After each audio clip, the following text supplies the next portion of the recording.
Bonjour et bienvenue sur la chaîne J'affiche complet, la chaîne qui aide les loueurs saisonniers et les gestionnaires d'hébergements saisonniers à devenir des entrepreneurs sereins et ultra rentables. Aujourd'hui, on va parler des erreurs les plus fréquentes pour les conciergeries de location saisonnière à l'heure de déterminer son prix de location pour les appartements en portefeuille. J'ai remarqué pas mal d'erreurs. J'ai dû faire une sélection, je dois vous avouer, mais on va démarrer, je vais commencer à vous en partager quelques-unes et peut-être que je pourrais faire une deuxième version de cette vidéo-là avec encore des nouvelles erreurs pour vous permettre d'éviter de les faire. Alors, la première erreur, c'est la plus fréquente, je ne peux pas ne pas commencer par celle-ci, c'est de ne faire qu'un prix ou quasiment qu'un prix pour les appartements qui vous sont confiés. C'est vraiment plus possible aujourd'hui de ne faire qu'un seul prix sur vos appartements en location courte durée. En fait, le problème que ça représente, c'est que sur les périodes de faible demande, vous allez être trop cher et donc vous réduisez vos chances de faire un bon taux de remplissage. Et sur les périodes de forte demande, alors tout va bien aller parce que vous allez être rempli hyper tôt et vous allez vous dire « Ah c'est cool, je suis rempli dans 4 mois, tout va bien, je suis à 100%, c'est génial, j'ai fait mon travail ». Et en fait, en réalité, très certainement que sur ces périodes-là, vous auriez eu le potentiel de mettre des prix plus hauts et donc vous êtes passé à côté d'argent pour vous-même et aussi pour votre propriétaire. Vous avez loué beaucoup plus bas que ce à quoi vous auriez pu prétendre sur cette période-là. Donc, dans les deux cas, on perd de l'argent, soit parce qu'on perd des ventes, soit parce qu'on a fait des ventes à un prix beaucoup trop bas. Donc, erreur numéro 1, ne pas faire qu'un seul prix toute l'année. Erreur numéro 2 que je peux voir pour les loueurs qui sont passés à l'étape d'après, qui se sont dit « Bon, j'ai bien compris qu'il y a un truc sur les prix, qu'il faut piloter, etc. Bon, j'ai compris qu'il y a un truc à faire, moi ça me casse un peu la tête.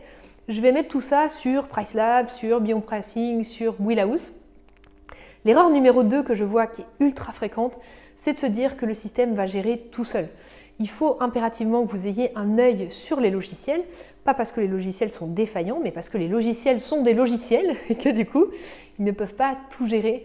Ces logiciels-là ne sont pas capables d'anticiper les décalages d'événements, ils ont du mal à sortir du cadre, ils vont plus avoir tendance à vous placer dans le marché, ce qui peut être positif parfois, mais ce qui dans plein de situations va en réalité vous bloquer. Et l'autre chose, c'est que ces logiciels ont tendance à être très chers en amont pour un peu comme tenter leur chance. Ils tentent leur chance avec des prix un peu hauts en amont, et puis plus le temps passe, plus les prix sont cassés.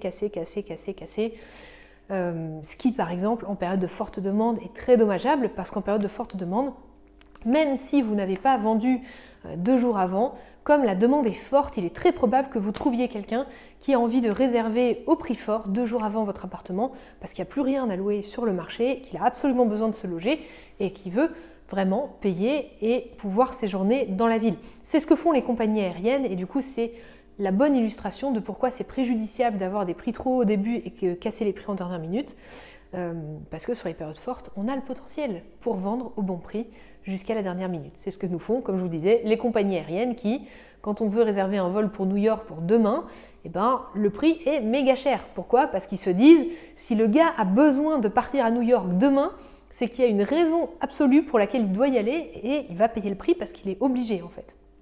Voilà. Donc ça, c'est la deuxième erreur. Confier votre tarification à un ordinateur et se dire qu'il va de toute façon penser à tout. Malheureusement, ce n'est pas réaliste. Il faut absolument que vous ayez un œil affûté, que vous suiviez, que vous veilliez à ce que les choses soient bien faites pour vous assurer un maximum de chiffre d'affaires. C'est vraiment important. Troisième erreur que je vois, c'est d'avoir peur de l'optimisation des durées de séjour minimum. Alors ça c'est quoi? C'est quand on va dire dans le système je veux n'autoriser que les séjours de 2 nuits minimum ou je veux n'autoriser que les séjours de 3 nuits minimum, etc. etc. Dans ces cas-là, la difficulté qu'on a, c'est qu'on se dit mon Dieu, si je dis 4 nuits minimum, je prends un risque incroyable de rester vide, ça va vraiment mal se passer pour moi, j'ai peur en fait, en général c'est ça, on se dit j'ai peur de faire ça parce que je ne veux pas mettre en péril ma performance financière. L'astuce pour vous permettre de sortir de cette peur, c'est déjà de vous dire je fais un test sur une maison, sur un appartement, sur une semaine pour voir ce que ça donne, ou 2 semaines, et surtout de faire ce test sur une période de forte demande. Évidemment, quand on est en plein cœur du mois de janvier, si jamais le mois de janvier est pourri chez vous, ce qui est extrêmement probable si vous êtes en métropole, c'est moins le cas aux Antilles, dans les dom-toms, mais en métropole, le mois de janvier est très probablement pourri chez vous. Dans ces cas-là, c'est pas le moment, on est d'accord, de dire bah, j'exige 4 nuits minimum. Non, on est dans une période difficile, on se dit qu'on va récolter toutes les résas possibles, donc là, c'est pas à ce moment-là qu'on va faire un test. En revanche, si jamais le mois d'août est très fort chez vous, c'est plutôt à ce moment-là que je vais vous proposer de faire un test, de dire bah voilà, je le mets en place sur allez, mes 15 premiers jours d'août, sur 1 ou 2 appartements, je le tente et je vois ce que ça donne. Ça va vraiment vous aider à vous rendre compte que c'est un levier ultra puissant pour mieux remplir, parce que vous réduisez le nombre de gruyères sur votre calendrier, et c'est en ça où ça va vraiment vous aider à avoir plus de chiffre d'affaires. Maintenant, une petite astuce pour terminer sur ça, évidemment qu'il ne faut pas laisser le 4 nuits minimum jusqu'au bout. Quand on arrive en dernière minute, on finit petit à petit par autoriser des durées de séjour plus courtes, notamment pour remplir les trous qui se sont potentiellement créés dans l'agenda. Et le dernier point important, c'est que si vous pouvez, avec votre channel manager, mettez en place une stratégie qu'on appelle de gap fill en anglais. En français, ça veut dire bouche-trou. Certains channel managers le proposent, c'est-à-dire que automatiquement le système, s'il y a un trou, vous avez mis 4 nuits minimum, mais il y a un trou de 2 nuits entre 2 séjours, en autorisant les bouche-trous, le système va comprendre que ce trou-là, on l'autorise à la vente pour pouvoir faire un complet. Voilà, donc ça c'est la troisième erreur, c'est de ne pas optimiser ces durées de séjour minimum, d'avoir peur et de ne pas utiliser ce levier-là qui est pourtant ultra puissant pour augmenter votre remplissage. Et la quatrième erreur que je vois et que j'évoquerai pour aujourd'hui, c'est de ne pas prendre au sérieux le sujet du channel manager. Le sujet du channel manager est capital pour l'ambition de votre société. Il y a sur le marché, et c'est normal et c'est incontournable, des channels qui sont plus ou moins avancés en termes de sophistication, de technicité, qui sont plus ou moins pointus, on va dire. Et je vois encore beaucoup de conciergeries qui ont de très grosses ambitions en termes de volumétrie d'appartements et qui pourtant veulent démarrer avec un skateboard ou un scooter. Alors que moi je leur dis, n'hésitez pas à acheter une voiture, parce que si vous voulez avoir 5 enfants, une voiture ça va vous aider. Vous voyez un peu le parallèle que je m'apprête à faire.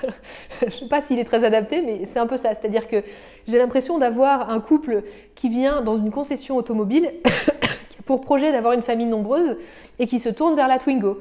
Voilà. Et donc là, je me dis, il y a peut-être une inadéquation entre les deux, entre les deux volets du projet, quoi. Voilà. Donc, si vous avez le projet d'avoir une famille nombreuse, je ne vous recommande pas la Twingo. Voilà, en gros, c'est ça. Mais concrètement, si vous avez de très grosses ambitions, et c'est tout à votre honneur, et c'est vraiment ce que je vous incite à faire, si ça vous épanouit, de grosses ambitions en nombre d'hébergements pour votre conciergerie de location saisonnière, pour votre projet de sous-location professionnelle, ou si même vous êtes un gîte ou une maison d'hôte et que vous avez des projets de développement très importants, je vous en supplie, choisissez un channel manager qui ait suffisamment de technicité pour pouvoir absorber votre activité de façon sereine, que vous ne vous retrouviez pas à faire des choses manuelles, que vous ne vous retrouviez pas avec des bugs, ce genre de choses. Plus les ordres de grandeur sont grands, et vous allez voir, ça arrive très rapidement, plus on est facilement noyé dans des petits détails. Ça arrive, comme je vous disais, plus vite qu'on croit, et c'est pas ce que je vous souhaite. Donc voilà, prenez soin de choisir un channel manager qui va pouvoir assumer votre croissance au fil du temps. Voilà, j'espère que cette vidéo aura pu vous aider, vous apprendre des choses ou vous permettre de vous ouvrir des idées sur des aspects auxquels vous n'aviez pas pensé. Moi, ce que je vous propose, si vous voulez, c'est qu'on se retrouve sur le groupe Facebook qui nous réunit entre loueurs saisonniers, entrepreneurs sereins et ultra rentables. Notre groupe Facebook qui s'appelle Location saisonnière, prix et maximisation du chiffre d'affaires. Vous pouvez le rejoindre en cliquant sur le lien juste en dessous et vous allez recevoir le bonus gratuit des 6 erreurs à ne pas faire. Moi, d'ici là, je vous dis à demain pour la prochaine vidéo. Prenez soin de vous.